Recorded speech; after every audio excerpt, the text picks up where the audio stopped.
नमस्कार, पहला प्रणाम। आप सभी को नवरात्रि की हार्दिक शुभकामनाएं। मैया रानी आप सभी को स्वस्थ रखें, सुखी रखें।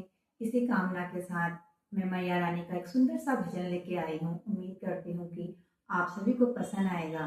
तो आइए सुनते हैं मैया रानी का एक प्यारा सा भजन।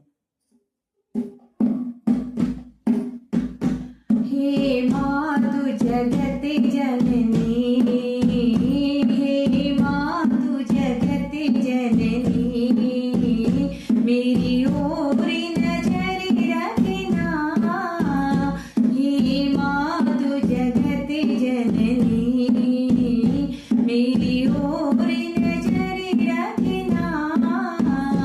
पायल में नजर रखना, महावर में नजर रखना।